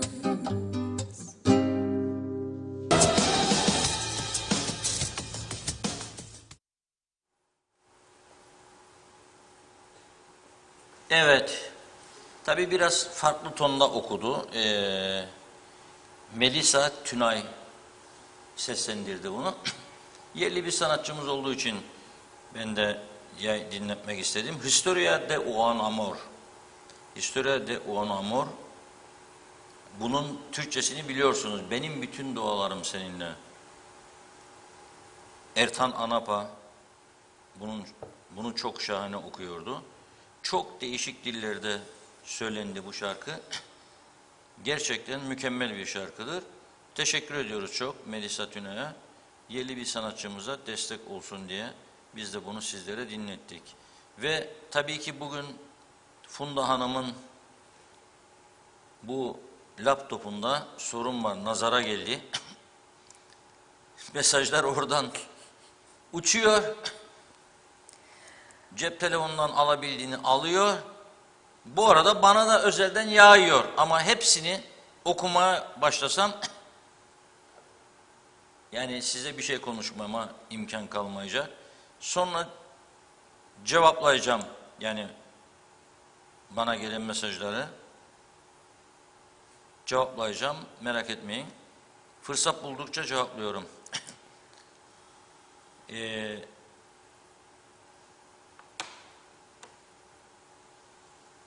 Gücenmek yok tabii, bu gücenilecek bir durum değil. Şimdi bugünkü gündemde polisi sona bırakmak istemiştim. Sebebi de şu. Şimdi eğer özellikle Diyalog Gazetesi'ni okumuyorsa bir insan bu ülkede olan biten bazı gerçekleri fark etmesi çok zordur. Evde, köyde, tarlada çalışan bir adam, hayvanlarıyla uğraşan falan. Tabii köylerde çok okunuyoruz, kırsal kesimlerde biliyorum ama yine de okumayanlar kentlerde, okumayanlar daha çoktu. İnanın kentlerde ve kendini kültürlü sınıfına koyan çok insan gazete okumuyor. Diyor ben internetten takip ederim, sosyal medyadan. Takip ettiklerinizin doğruluğu nedir, ne kadarı doğrudur? Ne kadarı maksatlıdır değildir, o ayrı bir konu, onu siz artık değerlendireceksiniz. O kadar çok yabancı gelmeye başladı bu ülkeye talebe adı altında veya çalışmak için ve çoğu çalışıyor biliyorsunuz. Ama kültürde çok ciddi bir değişim sürecine girdik. İnanılmaz. Bu konuda bir uyarı yapmak istiyordum bugün. Yani programın en can alıcı konularından biridir bu. Neden polisin ben güçlendirilmesini istiyorum? Polis devleti istediğim için değil elbette. Bakınız polis bağırıyoruz, trafik kontrolü yapması lazım. Çünkü çok alkollü sürücü var, tehlikeli süren var, aşırı süratli giderken cep telefonuyla mesajlaşan var ve beyaz tozların etkisiyle çok araba kullanan var. Ve yola çıktığın zaman sağ salim gidip gidemeyecek misin? Emin değilsin. Kendinin ve yanındakilerin can güvenliğinden emin olmadan bir insan nasıl huzur bulabilir bu ülkede? Bulamaz değil mi? Bakın, bir haber var Diyalog Gazetesi'nin 1. sayfasından. Gelsin arkadaşlar 1. sayfası Diyalog Gazetesi'nin. Çık yukarıya. Vurdu kaçtı diye bir haber görüyorsunuz sol altta. Mercedes araçla turlayan dedik. Tırnak içinde üniversite öğrencisi. Üniversite öğrencisi çok zengin herhalde. Nijerya'dan gelip buradan Mercedes alıp da sürüyor falan. Önemli yani. Trafik kontrolü yapıyor polis, tamam mı? Ve dur işareti yapıyor. Geçen arabalara dur diyor. Bu ne yapıyor? Vuruyor, polisin üzerine sürüyor arabasını. Uçuruyor polisi ve kendi de uçuyor gidiyor. Sonra bunu yakalıyor polis. Diyor ki akıllı ya, ben değildim diyor, süren diyor. Biri aldı benim arabamı kaçtı diyor falan. İşte iyi ki o kameralar var yollarda, mobese kameralar. Bakıyorlar kameraya o ve gösteriyorlar kendisine de. Sen bir de yalan söylüyorsun. Peki ne oluyor? Polis ilk yapacağı iş bunu mahkemeye çıkarıyor. Mahkeme ne yapıyor? 2 gün, 3 gün tutukluluk veriyor. Sonra kefaretle serbest. Cezaevi patladı. Cezaevinin kapasite 280, 600 insan var içinde. Hiçbirinin umuru değil. 600'ün de üstünde. Hiç kimsenin umuru değil. Dikkat ediniz, bazen böyle hukukçular falan konuşuyor. Onlar da çoğu dinlemiyor. Nedir bunun söylediği falan filan. Ama halbuki çok güzel konulara temas eden hukukçularımız var. Ne diyorlar? Yargıçlar başladı uyarıyor. Geçen hafta bir yargıcın uyarısını gördüm. 17-18 yaşında hırsızlıktan veya 16 yaşında veya uyuşturucudan tutukladıkları gençler var. O gençleri uyuşturucunun Allah'ını yapan ileri yaştaki insanların arasına atıyorlar. Onları ayrı barındıracakları bir olanak yok çünkü cezaevinde. Ve onlar o ortamda daha fazla bulaşıyor bu işe. Daha fazla öğreniyor, daha fazla işin içine sokuluyor. Halbuki onları kazanmak lazım. Kazanmak lazım. Bu ülkede 74 öncesinde ıslah evleri vardı. Lapta'da. O da kapatıldı. Hiç kimsenin umurunda değil. Bizi 74 öncesindeki koşulları arar hale getirdi bu arkadaşlar. Sorun buradadır. Ve yeni cezaevi yapıldı. Yapılması için senelerce yardım istendi Türkiye'den. O proje bu proje gitti geldi.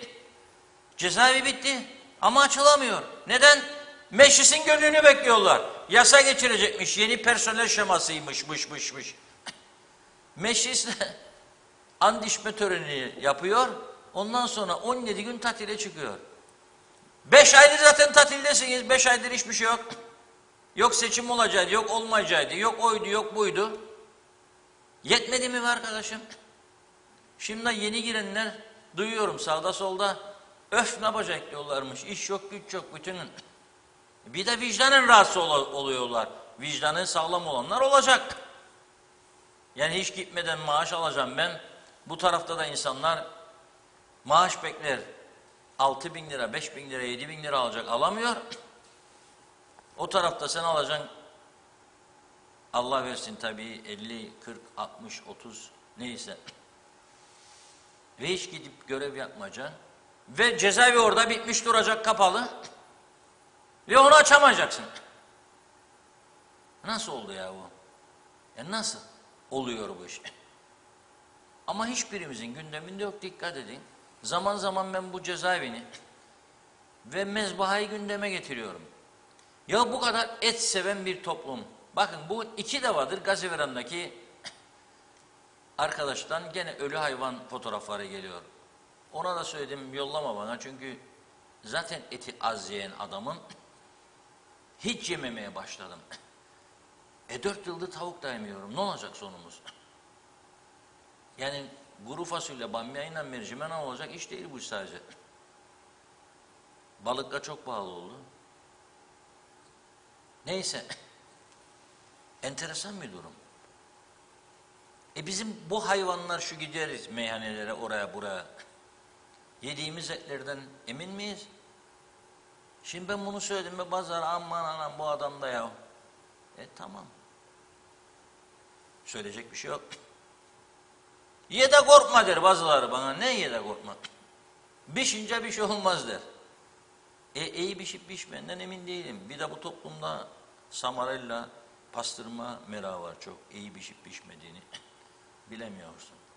Pişse de sonra bile bile hayvanların büyük bir çoğunluğunun hastalıklı olduğunu nasıl yiyebileceğim?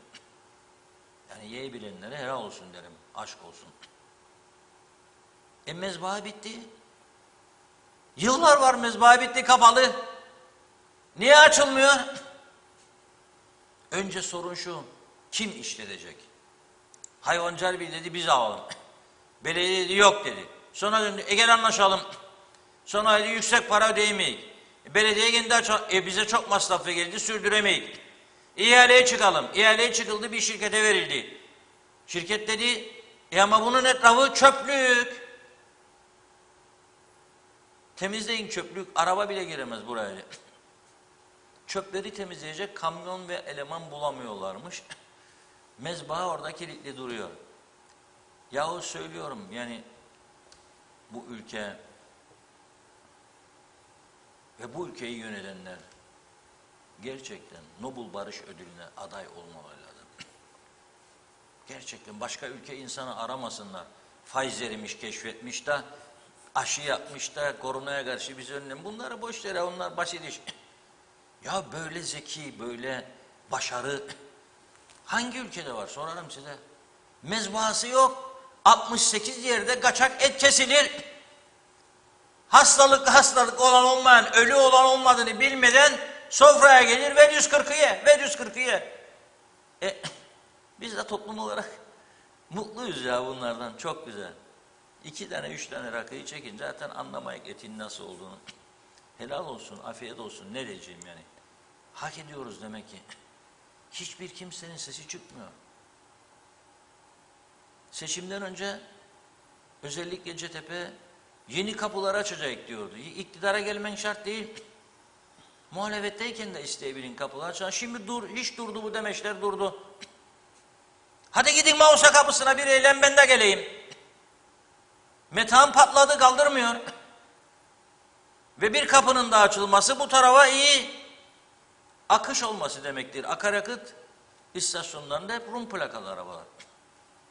Her sattığın 100 lirada 30 lira senin devlet kasasına giriyor vergi. Para kazanıyorsun. Gelen bakıyor sağa sola duyuyorlar. Dişçiler bizde daha ucuzmuş. Randevu alıp dişçiye gidiyor.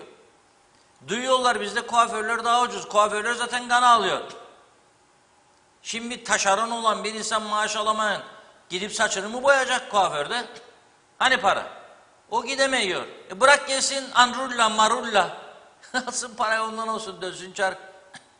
O da yok. Hepsi durdu. UBP zaten yeni kapı açılmasını isteyeceğini düşünmüyorum. Ama isteyenler gitsin. Kimse tutmaz. Eylem yapsın orada. Barış gücünü davet etsin. 2 toplumu komitenin üyelerini davet etsinler. Bir ses verin ya, bir ses. Seçim bitti diye unuttuk mu bunları? Bekliyorum. Hadi bir ses. Olmuyor ya. Bu şekilde bilmiyorum. Allah sonumuzu hayır eylesin diyeyim. Ne diyeyim yani? Evet bundan. Evet, son mesajları toparlayayım Son mesajları yavaş toparlayalım. yavaş. Evet Mehmet İnancı, Reşat Bey, yeni vekilimizin bu davranışı 49 vekile örnek olur inşallah. Meclis oturumlarına katılmayan vekillerde kesinti yapılmalı, maaş alamayanlara verilmeli diyorum. İsmet Esenyel şarkıyla ilgili yorum yaptı, eleştirdi, çok beğenmemiş ama sonraki mesajınızı da gördüm. Yerli sanatçımıza destek verdi. Selçuk Uskan, gelecek zamlarla alakalı bahis mi oynatsak diyor. Yüzde kaç hangi kaleme demiş. Oktay Değirmencioğlu, Sayın Akar gündüz ve gece benim arabada Diyalog Radyo çalıyor. Şarkılar çok güzel, Tanju Okan çalıyorsunuz demiş. İlk defa da duydu, güzel diyor. Yeni parçaları da bekliyoruz diyor. Ali Dereseven, Reşat Bey maaşını bağışlamak isteyen kardeşimizi kutluyorum. Fakat bundan önce ek mesailer ve karı koca çalışanlara bir eve bir ayda 4 maaş verilirken 4500 resmi hizmet aracı ve örtülü ödeneklerin kullanıldığı bir durumda niye maaşlardan kesilsin, yazık ve günah değil mi diyor. Elmaziye Öztunalı, Reşat Bey ortalık yanıyor bize çal diyor, kendim ettim kendim buldum. Selçuk Uskan, zam maaşlarda artacak mı dedi. Evet, İsmet Esenyer yerli sanatçımız olduğunu bilmiyordum diyor. Evet. Benim bütün dualarım seninle demiş Ertan Anapa, Sezarya Evora, Dalida, efsaneler. Hatice Güren, 3. doz Biontech aşılarının yapılmasına başlandı mı Reşat Bey demiş, yaşımız 65. Kamil Basmacı, herkes koltuk isterse kendine bu hükümeti kuramazlar asla. Kurulsa bile 5 ay sonra seçim olabilir. Sait Kumru, Türklerin bir söylemi var. Allah bizimle beraberdir, her şey çok güzel olacak. Sayar Aker, selamlar, çok güzel sözlerle mest oluyoruz. Çarşıdan koşarak geldim demiş. Natalya Dede, aynen öyle Reşat abi, ben de aynı fikirdeyim. Polis artmalı, son zamanlarda çok olaylar arttı ve gitgide daha da çok artacak. Hırsızlıklar, narkotikler, yolsuzluklar, daha neler neler diyor. Fikret İpekçioğlu, kazandıklarımızı da yediler, bitirdiler, koltuklara yapıştılar, kalkamıyorlar. Nilüfer Canova, bu ıslah evleriyle bu çocuklar tekrar topluma kazandırılıyorlardı dedi. Evet, Necdet Mavi Gözlü, söylediklerime yavaş yavaş geliniyor. Ben memleketin en büyük sorunu bu Afrika kökenli insanlardır diyorum. Bunları devamlı gündeme getirin. Yazıyorum. Gündemde çok yok ama diyor bu insanlar her geçen gün buradaki nüfusları artıyor ve %90'ında talebe değil. Bu pahalı arabaların nasıl alındığını Beşik'teki çocuklar bile biliyor. Bunlara bir önlem alınmazsa bunlardan biz daha çok çekeceğiz dedi. Mehmet İnancı, mazbataları öne almışlar, Haziran'a kadar süre vermişlerdi. Ne oldu da 3 ay öne çektiler? Kim hangi borcunu ödeyecek? Yeni hapishane dolup boşalacak. Allah korusun borçlu halkımızı. Evet, Mehmet Ali Özdemir, Reşat Bey, yerel seçimlerin ertelenmesiyle ilgili son durum nedir acaba? Teşekkürler dedi. Belgin Rıfat, ben dikkat ettim de yeni kabinede hiç Olgun Amcaoğlu'nun adı yok. O kadar başarılı bir bakanı ve oy potansiyeli büyük birini nasıl görev dışı bırakabilir ki Sucuoğlu? Anlaşılan birileri iplerle yönetiyor demiş Sucuoğlu'nu. İsmet Sencer, hayırlı akşamlar. Mehmet İnancı, Reşat Bey, fasulyenin yahnisini yaşarken hayata geçiren ciğerci Ahmet abimizin, inanın bizleri gördükçe içi kan ağlıyor, mekanı cennet olsun. Nazime Nalbant, sizleri severek izliyorum, mutlu güzel akşamlar dilerim dedi. Evet, buradan tamamlayacağım mesajları. Belgin Rıfat, geç kaldım diyor ama akşam tekrarını da izleyeceğim demiş, dayanamadım diyor. Bu ne ciddiyetsizlik, hala daha hükümeti kuramadılar, bu ne anlamsız hırs ve kendini beğenmişlik.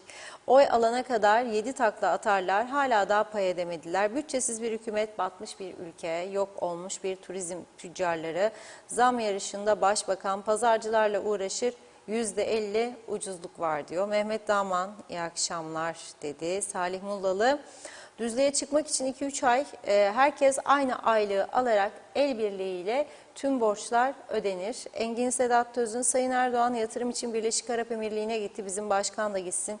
Nereye gidecek? Hatay'a, Kayseri'ye, Mersin'e, başka yere de gidemez diyor. Selçuk Uskan, acaba Kuzey Kıbrıs Türk Cumhuriyeti aksiyon filmi mi olacak? Hareketler var. Evet, Alex Bey, Devrim Barçın Bey'i tebrik ediyorum. Tam olarak kim olduğunu bilmesem de demiş. Siyasetle aram iyi değil, o yüzden diyor sordum. Budak Okçu, hükümetin türküleri gibi dedi, beni etkilemedi. Hatice Güren, ruhumuz dinlendi, sağ olun demiş. Ahmet Ulubay, ülkedeki kooperatiflerin giderleri o kadar çok arttı ki yakında özel bankalardan daha çok pahalıya kredi vermek zorunda kalacaklar diyor. Abi Hüseyin yorum yapmış. Geldi işte yorumunuz, engelli değilsiniz. Hasan Berhaz, çok merak ediyorum. Hükümet kurmayla ilgili olarak hangi konu üzerinde anlaşamadılar? Bakanlıklarla ilgili mi? Yoksa yapmak istedikleri bir şeyler mi var da diğer partiler korkuyor mu? Elini taşın altına koysunlar. Bence bakanlık konusu değil, başka bir şeyler var demiş. Evet, bakıyorum. Mehmet İnancı, bu mesajı okumuştum. Evet, zannediyorum tamamladım. Bakayım yeni gelen mesaj var mı? Emojiler var. Çok teşekkür ediyoruz. Evet, gördüklerimin hepsini sizlerle paylaştım. Buyurun Reşat Bey. Evet, çok mesajlar özelden de gelen, birkaç tanesini söyleyeyim. Eczanelerde fiyat farkı var ilaçlarda diye bir izleyicimiz yazdı. Gerçekten bu olmaması lazım. Eczacılar Birliği var ve çok iyi çalışkan bir başkanları ve yönetim kurulu var bildiğim. Şikayet etmek lazım. Onlar ilgilenecektir diye düşünüyorum şikayet edildiği zaman. Diyalog gazetesini bazı bayilerde bulamayan izleyicilerimiz var. İlgileneceğim onunla da, bazı yerlerde erken tükeniyor. Bizi normalde dağıtım şirketinin de uyarması lazım falan yerlere ve artırması lazım. Ama ilgileneceğiz biz, kendimizin de sürekli ilgilendiği bir konudur. Bundan sonra daha çok ilgileneceğiz. İlgiye de çok teşekkür ediyorum. Kenan Akın Bey, eski Tarım Bakanlarımızdan Kenan Akın Bey'in bir mesajı var. O bir öneride bulunuyor bize, daha doğrusu ülke için. Diyor ki daire müdürleri diyor makam aracı kullanmasın, iptal edilsin diyor. Şoförler aktif olmalı diyor. Sanal bahisler de diyor vergi disiplini altına girilmeli. Yani kaçak bahis oynanmaması lazım diyor ki devlet bundan gelir sağlasın. Doğrudur. Bu daha önce de uyarıldı. Şimdi bir izleyicimizden de bir mesaj geldi. Dedi ki bu Melisa Tünay Hanım'ın çaldığınız Historia de un Amor şarkısını çok beğeniyorum ben de diyor. Bir de başka versiyonunu gönderimse acaba yayınlar mısınız diyor. Baktık telif hakkı meselesine, tamamdır. Onu da kısaca bir dinleyelim. Romantik bir şekilde bugün birbirimize veda edelim. 14 Şubat romantik geçmedi, bari 17 Şubat romantik geçsin.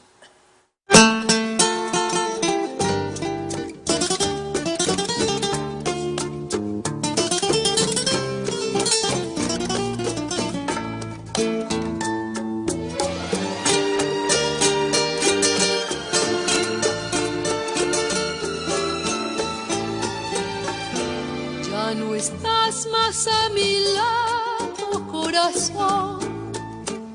En el alma solo tengo soledad. Y si ya no puedo verte, porque Dios me hizo quererte para hacerme sufrir más. Siempre fuiste la razón de mi existir. Adorarte para mí fue religión. En tus brazos se encontraba el amor que me brindaba, el calor de tu pasión. Es la historia de un amor como no hay otro igual, que me hizo comprender todo el bien, todo el mal, que le dio luz a mi vida, apagándola después. Ay, qué noche tan oscura, todo se me ha de volver. Ya no estás más a mi lado, corazón. En el alma solo tengo soledad. Y si ya no puedo verte, porque Dios me hizo quererte para hacerme sufrir más.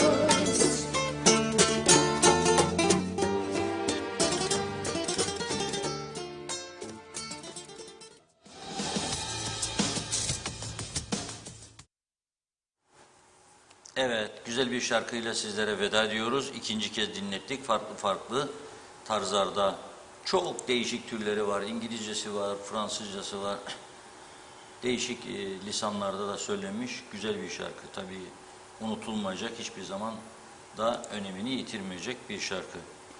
Bizleri izleyen herkese çok teşekkür ediyoruz. Bugün bu kadarla sizlere veda ediyoruz. İnşallah, maşallah nazar değmesin siyasilerimize, partilerimize.